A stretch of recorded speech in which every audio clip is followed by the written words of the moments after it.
On s'est tous déjà demandé, qu'est-ce qui fait qu'une phrase nous convainc vraiment alors qu'une autre nous laisse complètement indifférents? C'est précisément ça l'enjeu du copywriting. C'est cet art subtil qui consiste à utiliser les mots pour persuader. C'est vraiment la question fondamentale.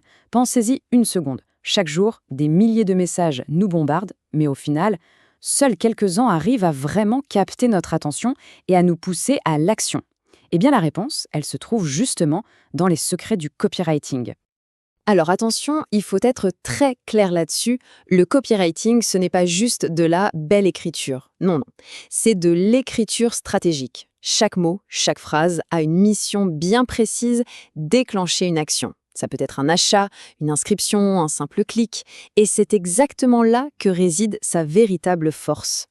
Et c'est précisément parce qu'on est inondé de messages en permanence que cette compétence est devenue, mais alors absolument cruciale.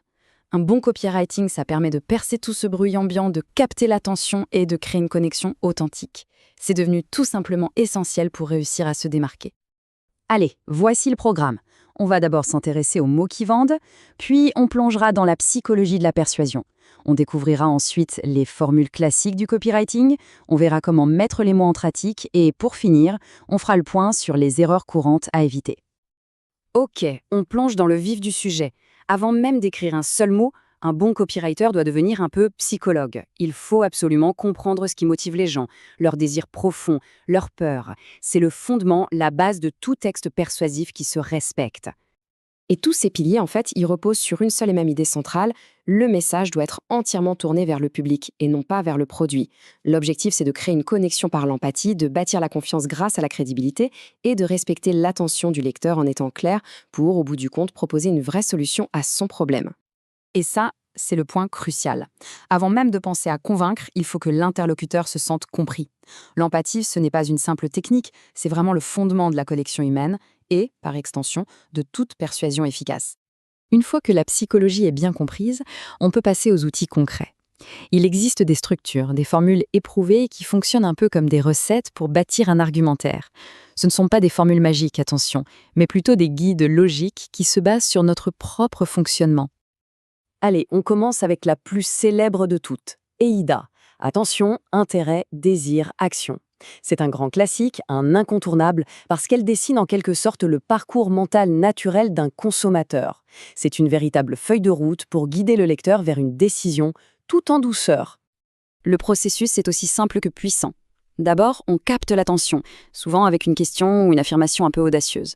Ensuite, on éveille l'intérêt en montrant qu'on a bien saisi le problème. Après, on crée le désir en dépeignant la solution idéale.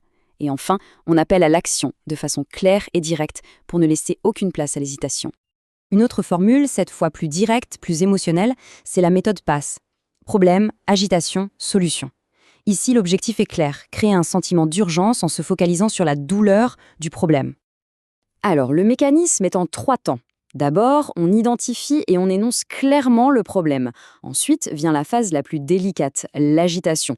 On va intensifier les effets négatifs, rendre le problème encore plus concret, plus palpable, et c'est seulement après avoir créé ce besoin intense que la solution est enfin présentée, comme le soulagement que tout le monde attendait.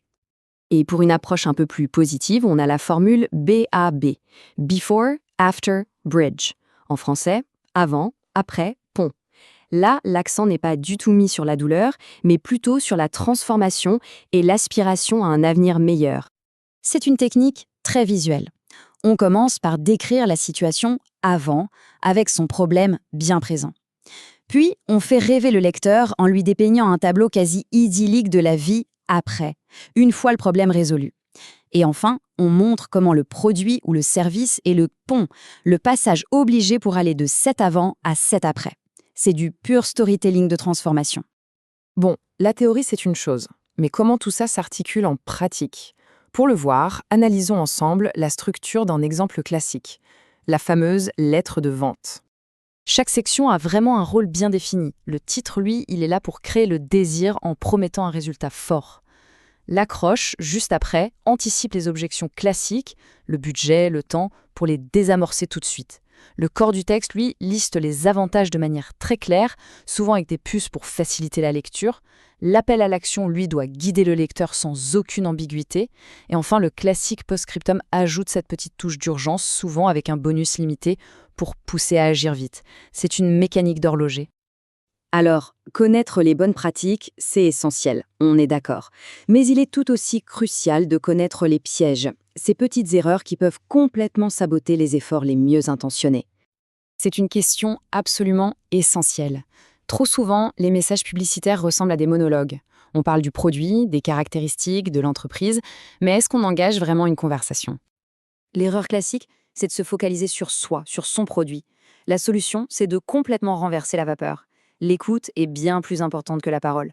C'est en posant les bonnes questions qu'on découvre les vrais besoins et qu'on peut ensuite présenter une solution de manière bien plus pertinente et personnalisée. Et voici une autre erreur très fréquente, une erreur qui peut faire perdre un temps et une énergie considérables. Le meilleur message du monde ne sert à rien s'il n'atteint pas la bonne personne. Ici, le point crucial, c'est d'identifier qui a le pouvoir de dire oui. Dans un contexte professionnel, par exemple, on peut passer des semaines à discuter avec un contact très intéressé, mais qui au final n'est pas le décisionnaire. Il est donc primordial de concentrer ses efforts là où ils auront un impact réel. En résumé, on le voit bien, un texte efficace, ça n'a rien de magique, c'est une construction. Une construction faite d'empathie, de logique et d'une structure qui a fait ses preuves. C'est une véritable compétence qui s'apprend et qui se perfectionne. Parce qu'au final, tout repose sur ça, sur le simple pouvoir des mots. Des mots bien choisis, organisés dans le bon ordre, peuvent vraiment changer des opinions, déclencher des émotions et surtout inciter à l'action. C'est un pouvoir immense à la portée de ceux qui en maîtrisent les codes. Et notre analyse s'arrête ici. Maintenant, à la lecture d'une publicité, d'une page de vente ou d'un simple email, il sera beaucoup plus facile de repérer ces techniques. Le monde des messages qui nous entourent pourrait bien paraître un peu différent.